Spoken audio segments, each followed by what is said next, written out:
É uma pergunta que nós temos que fazer sempre. O que eu vim fazer aqui? O que me tirou de casa até este lugar? Com que motivações eu vim? Porque expectativa, quando se trata de encontro espiritual, é tudo. Sem expectativa, nada faz sentido. Não é fé. Fé é expectativa de coisas que se esperam. Certeza, expectante de coisas que se esperam. Convicção de fatos que a gente não vê, mas que a gente sabe que são fatos. São realidades, são subjetividades mais densas do que as coisas concretas que a gente apalpa. Sem isto, é impossível agradar a Deus. Sem essa expectação. Você dizer, vou encontrar os irmãos e cultuar coletivamente em espírito e em verdade, e invocar junto com outros o nome de Deus, sem carregar nenhuma expectação de glória, de graça, de luz, de discernimento, de entendimento, de compreensão, é como trazer um grupo de defuntos para diante de um falador. Nada acontecerá. Ou quando acontece é porque o milagre da graça de Deus é poderoso, mas facilita imensamente quando a gente já carrega expectação no coração.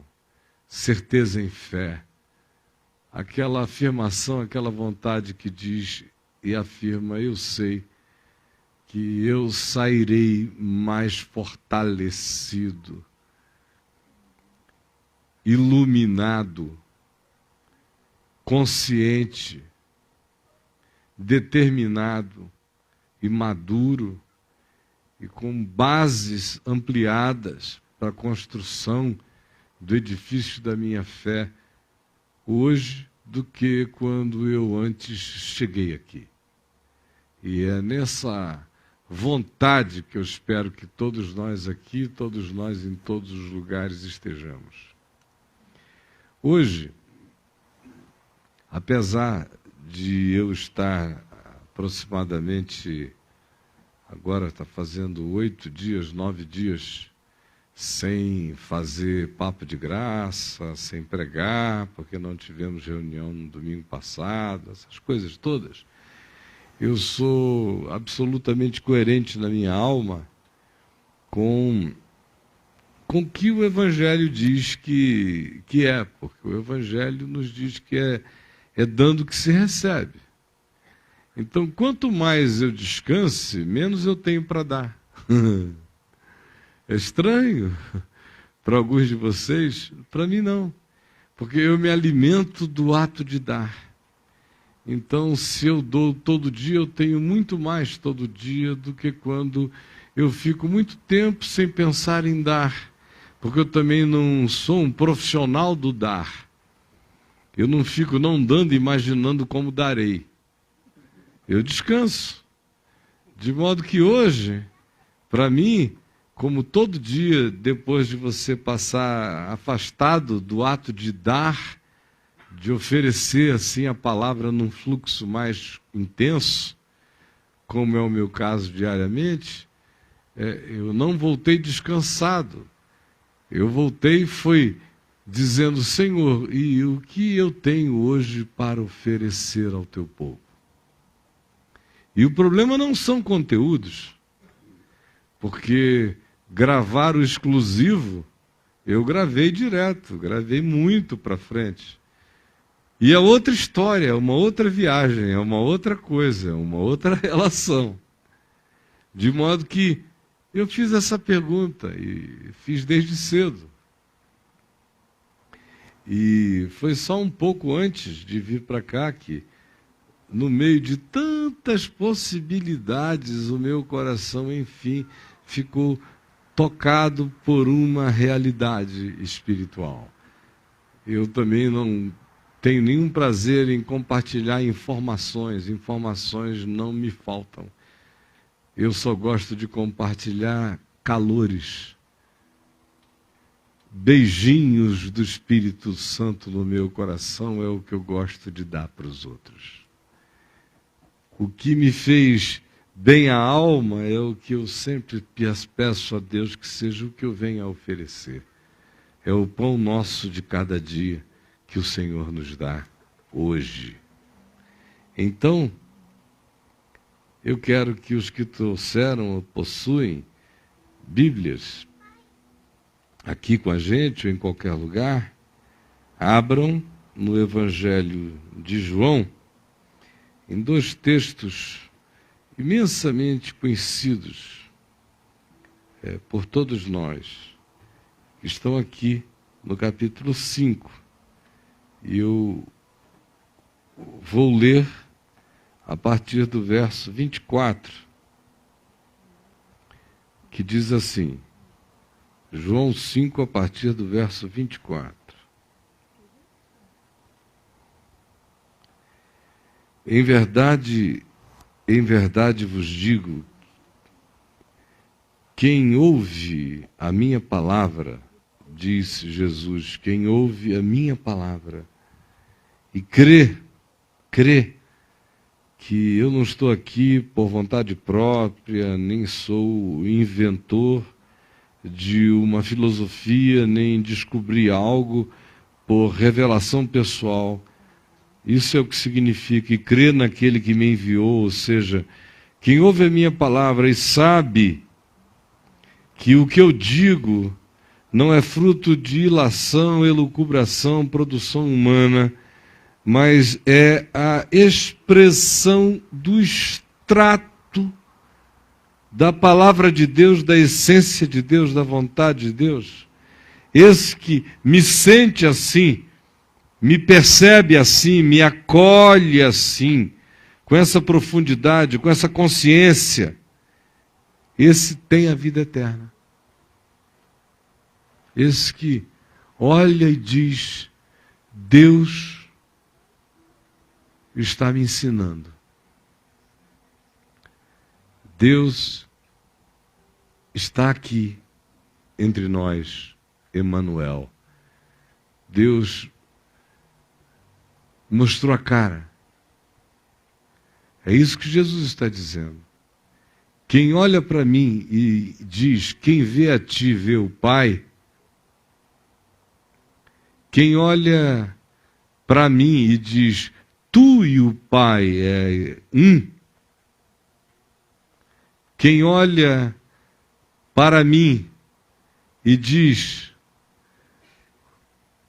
tudo que dizes é o que o Pai te fala, e tudo que tu falas resulta exclusivamente naquilo que tu ouves da parte do Pai, e eu acolho a ti e a tua palavra como quem acolhe Deus, e me disponho a viver pela tua palavra, dando-te razão todos os dias, como quem se submete, me submetendo a Deus e obedecendo o teu mandamento, que não é uma quantidade de normas de nenhuma natureza, mas se reduz a um único apelo e desafio de que amemo-nos uns aos outros como temos sido amados. Eu me submeto. Cada encontro, cada relação, cada volta, cada perdão, cada compreensão, ainda que eu distante, cada acolhimento de graça, ainda que já não seja mais possível caminharmos juntos, mas ele ou ela andam no seu caminho, mas por mim abençoados e com meu coração pacificado. Quem quer que vai fazendo esses aplicativos do Evangelho todo dia na vida, por amor a mim, dizendo, aprendi de ti porque é a palavra do teu Pai, e é a palavra do meu Pai, esse tem a vida eterna. significando dizer que a vida eterna é uma qualidade de vida, não é uma extensão de vida. Extensão de vida é imortalidade. É coisa de Drácula, de zumbi, não de cristão. Cristão não quer imortalidade, não cultua a imortalidade, não tem medo da morte. Cristão crê em vida eterna. Vida eterna acontece com morte, sem morte, porque a morte mata o corpo, não mata a vida eterna. Então, tem a vida eterna. Pressupondo que quem não vive essa realidade, não vinculada a ter a informação, tipo, fui informado que Deus estava em Cristo, aprendi uma quantidade enorme de palavreados ditos por Jesus. Não, não é disso que ele está falando. Ele está falando de algo que se aplica na vida de quem tem informações acerca dele e na existência de quem nunca ouviu falar da existência dele, mas que se submete ao que ele ensinou. O que ele ensinou é isto: que vos ameis uns aos outros, assim como fostes e tendes sido amados, e perdoeis uns aos outros, assim como tendes sido perdoados. E o que quereis que os homens vos façam, fazei vós antes primeiro a eles. Quem quer em qualquer lugar da terra que assim viva, o conheceu sem saber seu nome, o provou sem saber que o tinha comido, e é alimentado por ele, ainda que não saiba disto.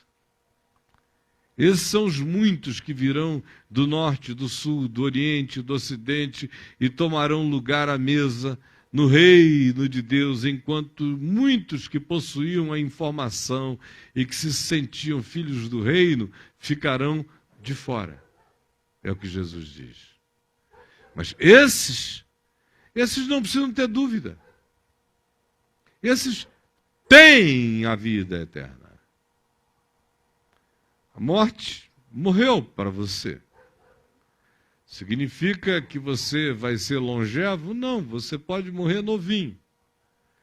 Como o Pai da eternidade morreu com 33 anos de idade no espaço-tempo. Jesus. De modo que o Novo Testamento também acaba com o culto à longevidade. A nova aliança não é a aliança da longevidade, nem da imortalidade, é da vida eterna. Vida eterna. Isso não é conversa de dia de funeral, não, gente. Olha aqui para mim, é para gente jovem. Uma coisa é você ser jovem com vida eterna, outra coisa é você ser jovem sem vida eterna. É uma bagaça. Ser jovem com vida eterna já é difícil, imagina sem vida eterna. E velho? Velho com vida eterna já tem tantas dificuldades, velho sem vida eterna é uma infelicidade indescritível. Pessoas com vida eterna gemem, frequentemente aflitas diante das opressões que sofrem. Imagina aqueles que gemem sozinhos, sem a alegria nem a consolação da vida eterna no coração. Portanto, ele diz: quem ouve a minha palavra e sabe a origem eterna, divina dela, e que se submetem a ela, têm a vida eterna. Esses não entram em juízo.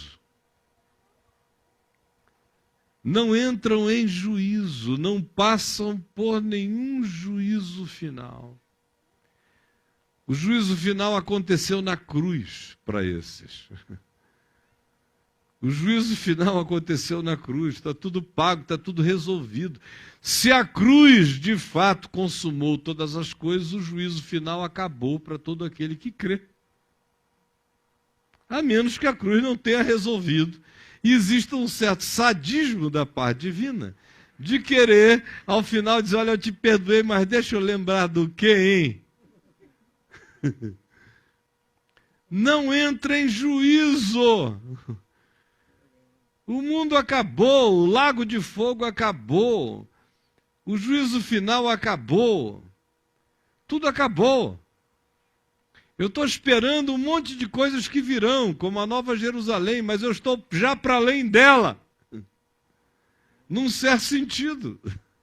Eu herdarei aquilo em relação ao que eu já passei pela fé. Estou em Cristo para além disso, assentado em lugares celestiais em Cristo Jesus. É bobagem? Não entra em juízo. Olha que segurança. Tem a vida eterna, não entra em juízo. Vira um cínico? Não. Vira um ser humano cheio de uma gratidão que o converte todo dia um pouco mais. Passou da morte para a vida. Passou, é passado. Não é passará, já era. Tudo que te preocupa já acabou, meu irmão. Na realidade é isso. A nossa doença é essa. A gente sofre o que já não é. A gente chora o que já morreu.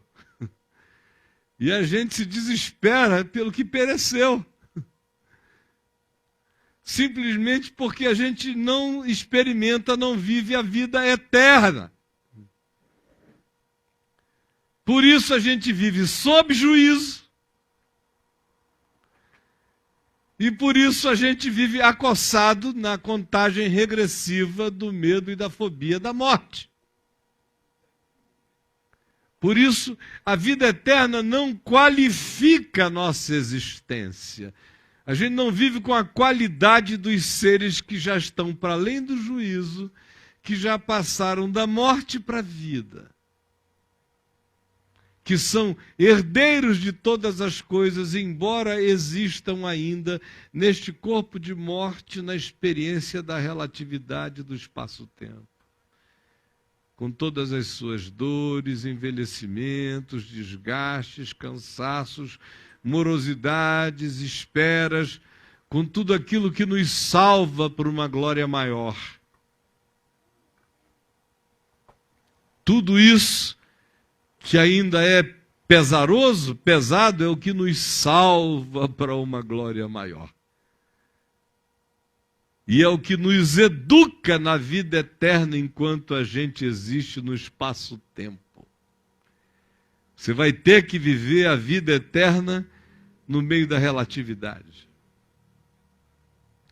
Viver a vida eterna no meio de contrariedades, viver a vida eterna no meio de desapontamentos, viver a vida eterna no meio de acossamentos, no meio de fraquezas, mas tem a vida eterna.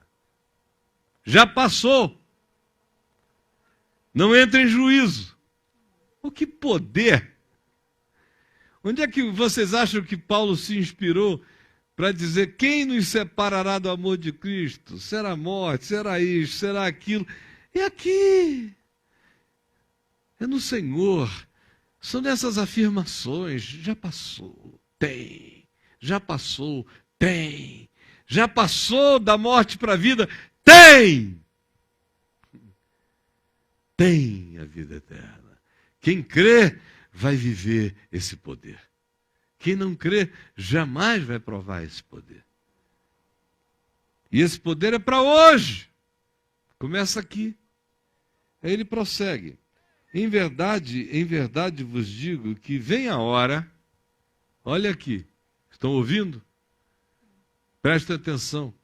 Em verdade vos digo que vem a hora, e já chegou. Quando ele disse já chegou, está aqui entre nós, nos dias dele. Historicamente falando, há 2000 anos atrás. Mas já chegou e já tinha chegado e continuará chegando, sempre que a mesma realidade acontecer, sempre que pessoas reconhecerem que Ele é a palavra, que Ele é o Evangelho, que o Evangelho é Ele, ou que reconhecerem o Evangelho como amor, perdão, graça, misericórdia e paz, ainda que não tenham tido a informação acerca dele, informação histórica do Jesus histórico.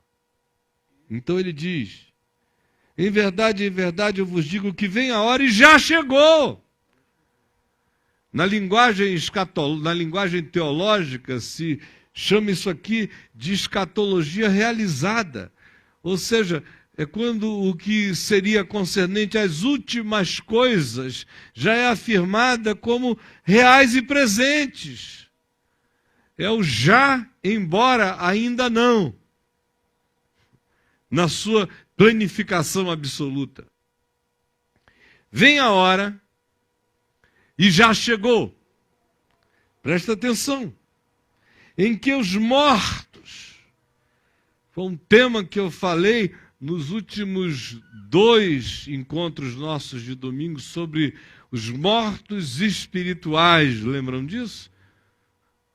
Primeira vez há 1 mês atrás, exatamente. No domingo seguinte eu voltei ao tema do morto espiritual. E aqui ele volta. Em verdade, eu vos digo que vem a hora e já chegou em que os mortos ouvirão a voz do Filho de Deus, e os que a ouvirem viverão. Ele estava falando de que a qualquer momento iria haver uma ressurreição em massa ali, nos dias dele.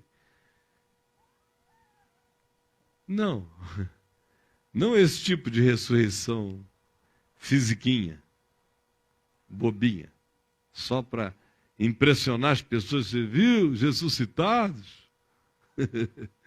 Não era um fenômeno Lázaro em escala industrial. Não. Ele estava falando disso que vale muito mais do que bilhões de Lázaros. É de gente morta que ouve a voz. Gente morta que ouve a voz. Só você sabe se você está vivo ou está morto pelos critérios do Evangelho. Nem você sabe mesmo. Eu não vou repetir tudo que eu disse há 1 mês atrás. O mundo é feito, olha, opera, a Bolsa de Valores opera, o Vale do Silício opera,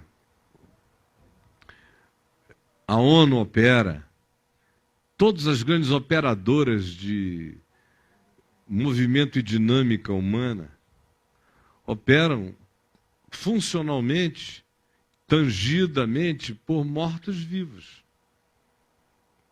Mortos-vivos. Gente que não foi iluminada. Por isso o mundo é como o mundo é. Todo mundo morto. Em delitos e pecados, mas são funcionais. Eles conseguem degolar. Eles escrevem livros, eles propõem ideologia. Eles são eleitos presidentes do Senado. Mortos-vivos. Presidente da República. Mortos-vivos. Nosso país é dirigido por mortos. Só mortos. É isso que a gente tem que entender. Nós somos governados por mortos. Que não ouviram a voz. Que não creem. Portanto, desculpa, eles amam o poder pelo poder, eles amam a ambição, eles amam a morte. Eles amam as glórias. Que uns dão aos outros, mas não amam a vida, não amam nem o próximo. Eu já convivi demais com esse pessoal para saber que eles não amam a mulher deles. Quem não ama a mulher, não ama os filhos, vai amar o Brasil? O cara não é fiel para a mulher dele, vai ser fiel para com o eleitor? Vai ser bobo em outro lugar. Muito idiotice, nós somos dirigidos por mortos. São desses mortos, quase todos à nossa volta, que Jesus está falando. Chegou a hora dos mortos ouvirem a voz. a minha voz, a voz do Filho do Homem, a voz do Evangelho. E os que a ouvirem viverão, despertarão do sono, acordarão brasileiros, se estiverem devendo, vão continuar com débito na praça, vão abrir os olhos, vão ver que continuam no Serasa, mas vão enxergar a vida eterna e o verdadeiro significado de ser gente. O pai é o mesmo, a mãe é a mesma, a família é a mesma, a bagaça é a mesma, mas você acorda com o olhar que transcende o imediato trágico daquilo que até então era a única esperança em torno da qual você, morto existente, tentava animar a sua alma morrente. Só isso. Chegou a hora em que os que ouvirem viverão para a vida eterna. Vão ser qualificados com a qualidade disto. Não terão mais medo, não entram em juízo, já passaram da morte para a vida. Aí o segundo texto aqui mesmo, que eu quero que você leia, está mais adiante no verso 44. Quando aparentemente uma coisa não tem nada a ver com outra e tudo aqui está conectado, não é? Isso é uma arbitrariedade minha, saltada ali para cá, mas vocês vão entender. Aqui ele prossegue para o mesmo público, mesmo lugar, mesma conversa, mesma continuidade de fala. Prova disso está aqui, ele acabou no verso 25 de falar dessa ressurreição subjetiva. E no verso 28 ele fala da ressurreição objetiva, dizendo: chegará também a hora em que todos os que se acham nos túmulos ouvirão a voz do Filho do Homem e sairão. Isso sim, é escatológico no espaço-tempo. Não aconteceu. Agora, esse outro tem que acontecer hoje. Mortos têm que ouvir sua voz aqui e agora. E o verso 44 nos responde à pergunta que, se eu fosse você, já teria me feito há muito tempo.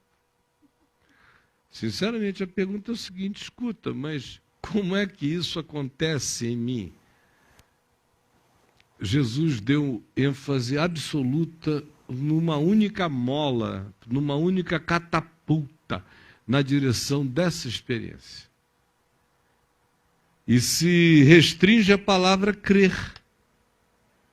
Fé. Fé. Como ele diz aqui: em verdade vos digo, o que ouve e crê. Ouve e crê. Ouve e crê. Não tem mistério, vocês viram? Por isso é tão chocante. Ninguém é convidado para debaixo de uma árvore para a gente meditar 3 anos e buscar a iluminação. Nem fazer jejuns, nem adotar disciplinas, nem aprender certas mecânicas de controle mental ou de autoindução. Nada disso. Ouve e crê. Ouve e crê. Ouve e crê. Crê. Crê. Esse tem. Ouve e crê. Esse tem. Esse já passou. Esse tem vida eterna. Ouve e crê. Deu um salto que nenhuma psicanálise ou psicologia conseguem propor lucidamente para ninguém, porque ele soa como loucura. Mas se ouve e crê, já passou. Tudo aquilo que você gasta em sessões e sessões e sessões tentando exumar o passado, aqui se diz: ouve, crê e já passou. Toma posse pela fé da vida eterna, não é da bagaça da minha mãe, da opressão do meu pai, do ódio dos meus parentes, nem da traição do meu marido. Não, já passou. Tem que ter esse aspecto de que isso tudo foi. E eu sou requalificado. É uma outra expressão para dizer, você nasce de novo. É uma outra expressão para dizer, pois se alguém está em Cristo, é uma nova criação. As coisas antigas já passaram, eis que tudo se fez novo. Já passou da morte para a vida. É tudo a mesma coisa. São sinônimos da mesma verdade.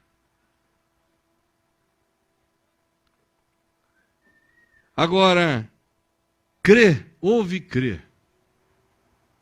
Aí você diz, bom, então legal.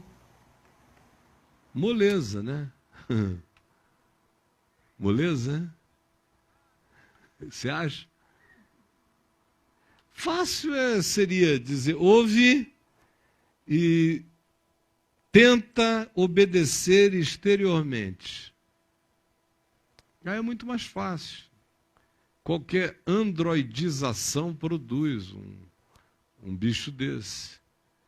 Mas ouve e crer demanda uma vontade, uma volição, uma entrega, uma determinação mental de dar razão por inteiro a Ele. O que é mais difícil do que tudo. Dar razão a Deus. Porque foi a isso que Jesus vinculou você ganhar a qualidade de um ser habitado pela vida eterna. Quem ouve a minha palavra e crê naquele que me enviou, crê nesse alinhamento, acolhe essa palavra como vida, chão, sentido absoluto, esse tem a vida eterna. Não entra em juízo, já passou da morte para a vida. E esses que ouvem a minha voz e a acolhem com fé, saem das suas tumbas interiores. Saem. Todavia, a pergunta é, o que significa esse crer mesmo para nós? No que ele implica? E é aqui que o verso 44 nos elucida por inteiro quando diz, como podeis crer? Vocês estão vendo? Como podeis crer? Vós, os que aceitais glória uns dos outros, e contudo não procurais a glória que vem do Deus único. Meu Deus, eu acho isso de um poder extraordinário e de uma radicalidade chocante. Porque faz a pergunta sobre o que significa crer para você. E ao mesmo tempo diz, como é que você acha que vai conciliar o que você chama de fé com todas as barganhas que você tenta fazer com as ilusões gloriosas da presente existência? Em outras palavras, ele também diz, você não conseguirá jamais crer por inteiro, portanto não tomará nunca posse por inteiro, não provará jamais por completo nada do que você diz de confessar, enquanto para você o crer for uma tentativa de fazer todas as conciliações do seu capricho de barganha de glória uns com os outros. A gente barganha glória o dia inteiro, minha gente. A nossa existência é um barganhar de glórias. Você você diz que eu sou gostosa e eu digo que você é potente. Você diz que eu sou linda e eu digo que você é o homem fascinante. Mesmo sem nenhum acordo, é assim que o mundo funciona. Se não fosse assim, a internet acabava agora, assim, ó. Se não fosse troca de glória. Tu me curtes, eu te curto, nós nos curtimos. É tudo assim. O que você acha que é Wall Street? Glória uns dos outros. É cada um dizendo, bom, eu vou ganhar dinheiro porque o fulano também ganhou, eu vou mostrar que o meu é maior. Aí cada um bota o seu na mesa de manhã. Para no fim do dia, quem terminou com o seu maior. Quem é que encolheu, quem perdeu. É tudo assim. Glória uns dos outros. Aí quem perdeu diz, poxa, você fez o lance legal. Aí o cara diz, amanhã eu vou aumentar. Aí quem perdeu diz, amanhã eu vou ganhar dele. E eles vão trocando glórias. É uma troca de glórias. Vão aceitando glórias uns dos outros. O tempo todo. É troca de glória em todo lugar. Tu me glorias, eu te glorio. E essa troca de glória que eu comecei a ilustrar com coisas tão macro, como economia ou coisas do gênero, ela viaja em todas as outras dimensões da vida, a troca de glória. A gente mantém relações com pessoas a vida inteira por causa de troca de glórias. São pessoas que nos fazem sentirmos-nos bem, a quem nós fazemos sentirem-se bem. Não necessariamente por tudo que sinceramente a gente pense um do outro, mas sinceramente apenas pelo que falsamente a gente diz para o outro, porque a gente já sabe que o outro gosta daquilo.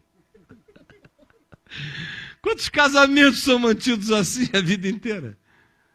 Relações com os pais é troca de glória. Até que um dia o bicho pega. Mas vão arranjar uma outra glória, ainda que seja a glória de quem desgraçou mais a vida de quem para trocar alguma coisa. É troca, é barganha o tempo todo.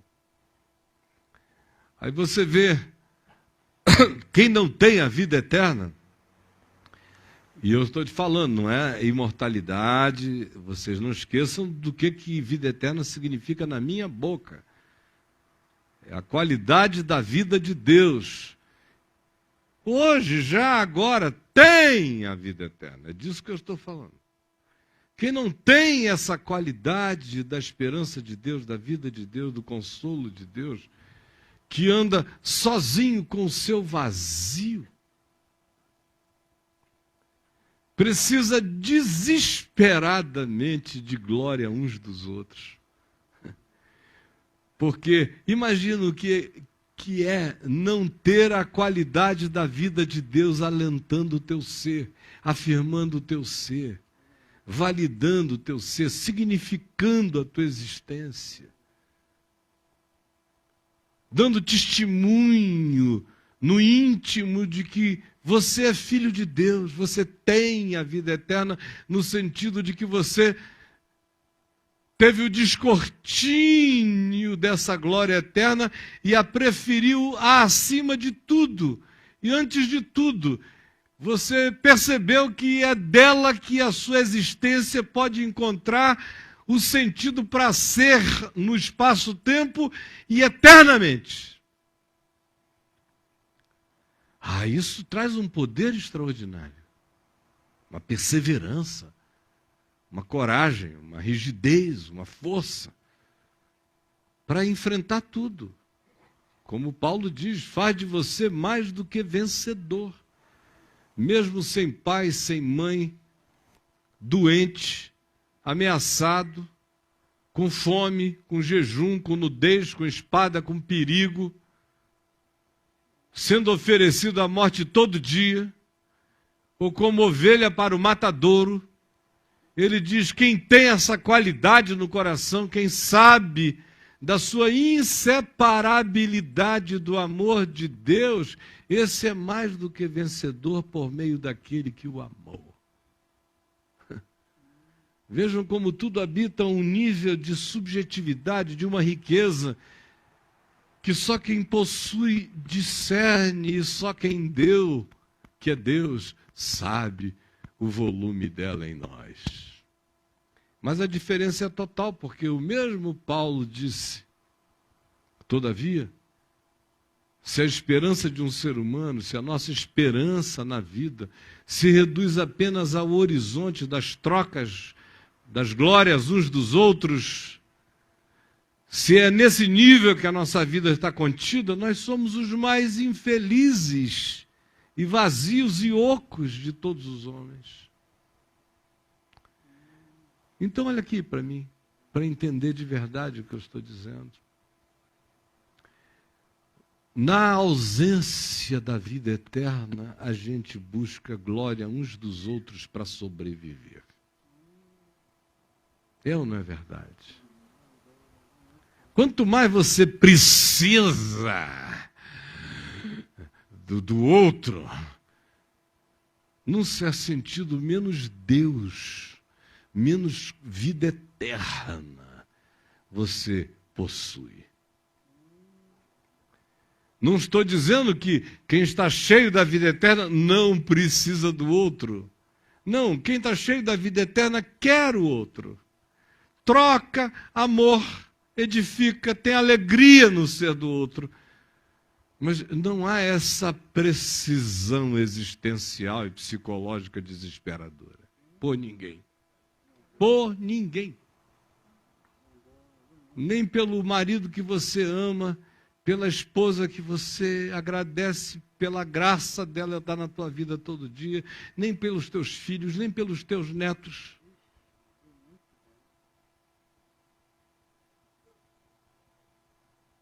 Tem algo maior.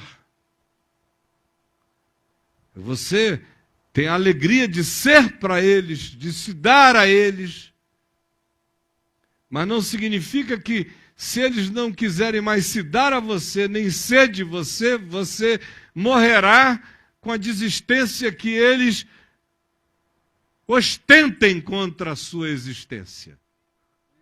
Não. Você não se alimenta da glória da afirmação deles. Você não se alimenta da glória da afirmação do seu marido. Veja o que acontece com as mulheres que se alimentavam ou se alimentam da glória da afirmação dos seus maridos. Quando eles vão embora, elas querem morrer. A mesma coisa com os homens. A mesma coisa com os pais, quando os filhos se vão. A mesma coisa com homens riquíssimos. Como eu ouvi algumas vezes histórias semelhantes a esta que eu lhes contarei agora, aqui próximo, em Goiânia, de um indivíduo que vendeu o seu negócio, para o qual um amigo meu trabalhava, como assessor direto dele, por 8 bilhões de dólares. Um negócio. E como ele ficou sem ter rotina de trabalho depois de possuir 8 bilhões de dólares aplicados por aí afora, ele pulou da cobertura dele em Goiânia. Porque ele parou de ter a glória uns dos outros, de chegar lá e todo mundo dizer, doutor fulano. Não, ele agora só era riquíssimo, mas não tinha ninguém, a menos que ele contratasse um time inteiro para ir todo dia lá e dizer, aleluia, louvado seja você pelos seus 8 bilhões de dólares. Mas como não aconteceu isso com ele, ele pulou da cobertura.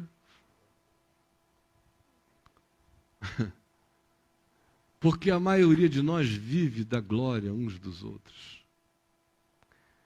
Quando você vê essa pessoa precisando desesperadamente da glória do outro, por exemplo, no nível da afirmação afetiva, ou da afirmação sexual, você pode dar outro nome e dizer, não, eu só estou carente, precisando de chamego, de umas entradas e saídas, de um trabalho de bandeirante em mim. Entradas e saídas. É só o que eu estou precisando, mas pronto. Que nada, você está precisando de glória, aquilo é glória. Tua alma quer aquela glória. Napoleão queria uma coroa. Tem gente que só quer que alguém chegue e diga, gostosa. Foi coroada. Você olha e saiu na glória. Está em estado de glória. Aí sai o cara ali e pega 4. Volta para os amigos assim. Coroado. Fecha um negócio, ganha uma grana e todo mundo, poxa vida, cara, você é o meu orgulho, tu é o cara. Aí tira isso dele.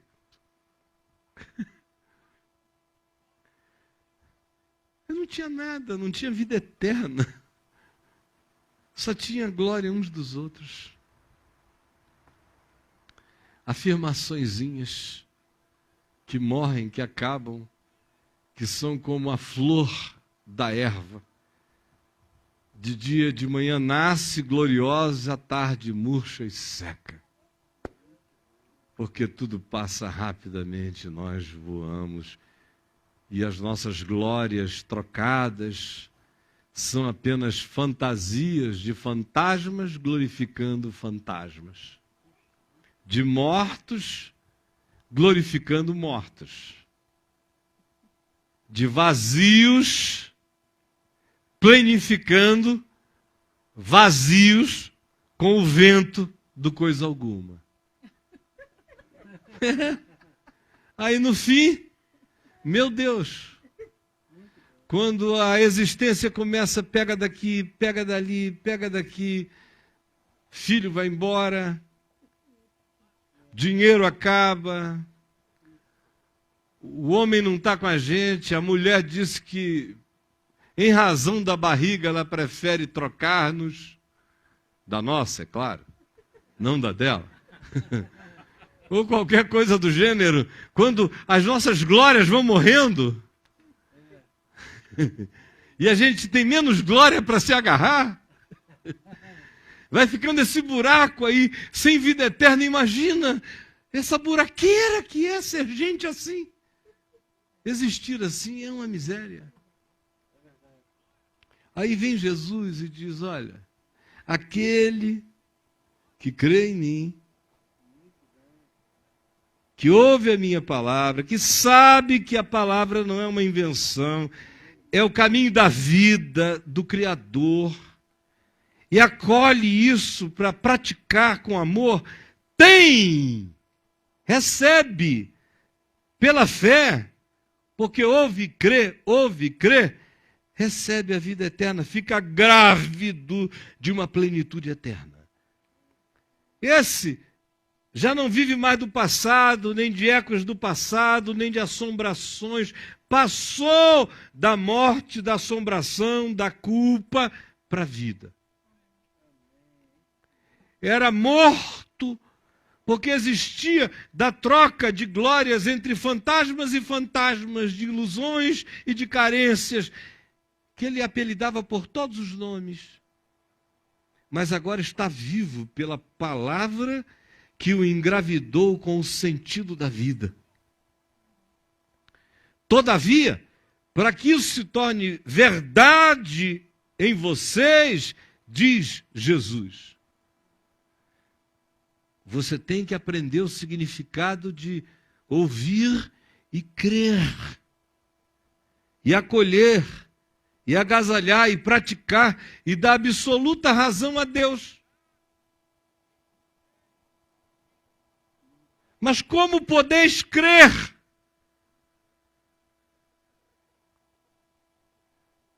Se vocês querem conciliar a fé no Evangelho com essa troca de glórias,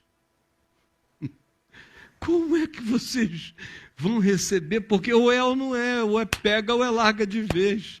Ou é vida eterna ou não são 50 tons de quase morte. É vida eterna. Tem a vida eterna, não tem 50 tons de vida. Como podeis crer?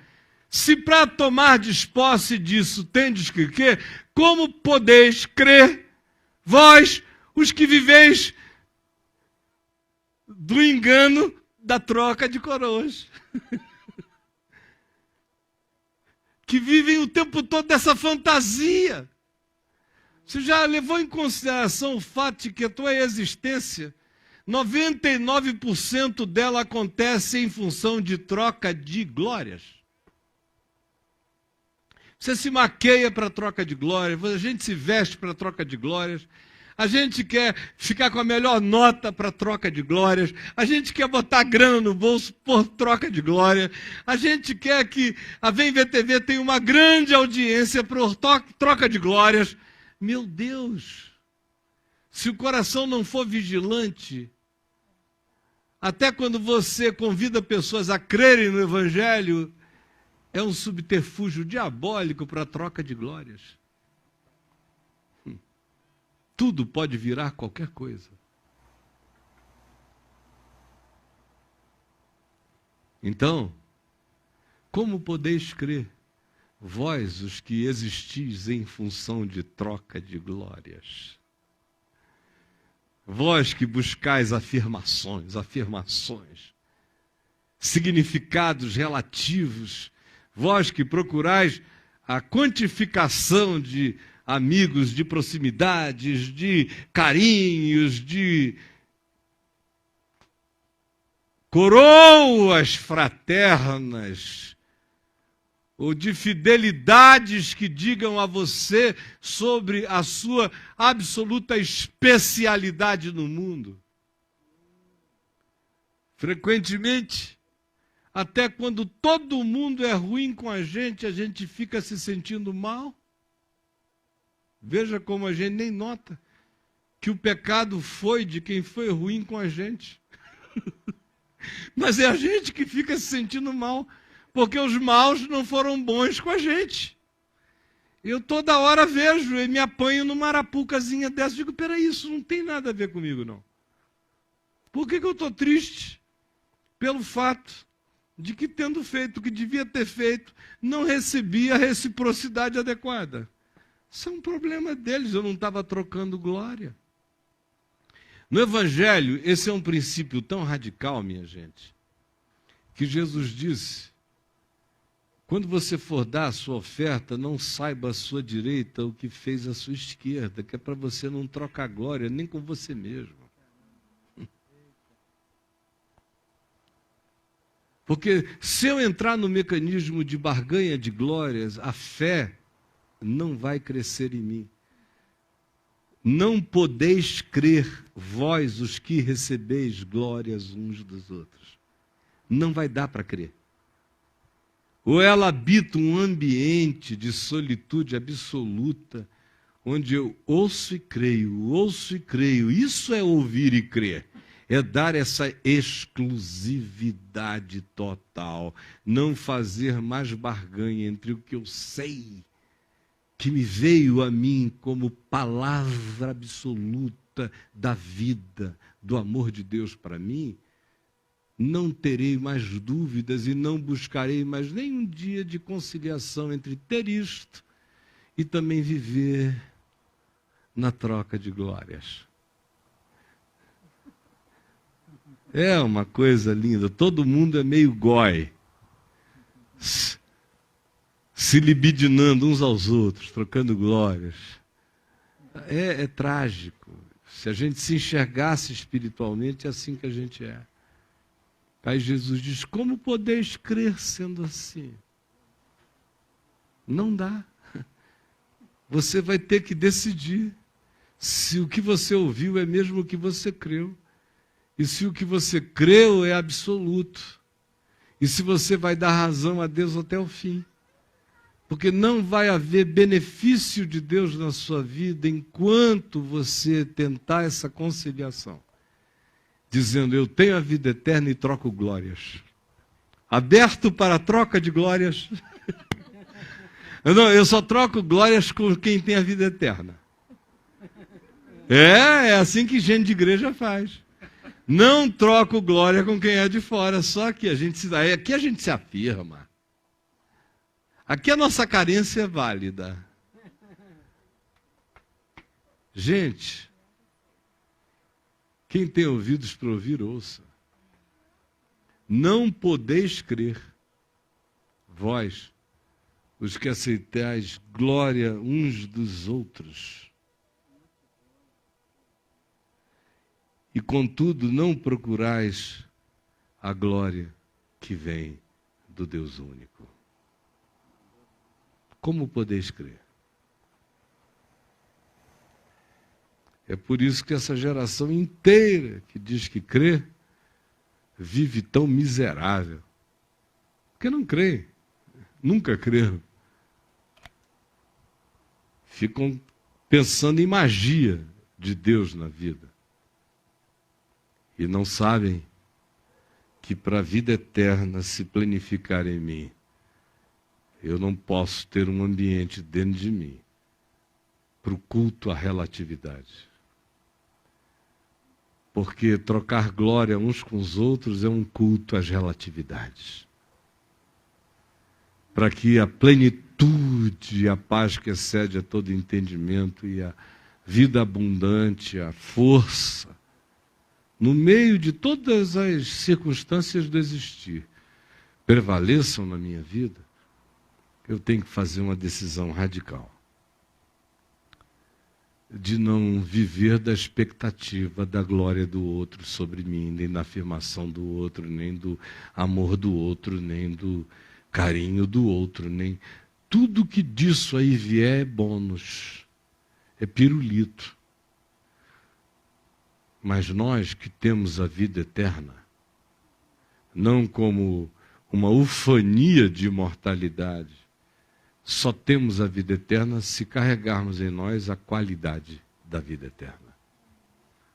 Ter vida eterna com a qualidade da existência dos que vivem trocando glória uns com os outros, alimentando carências mútuas e vivendo em infelicidades e vazios profundos, não é vida eterna.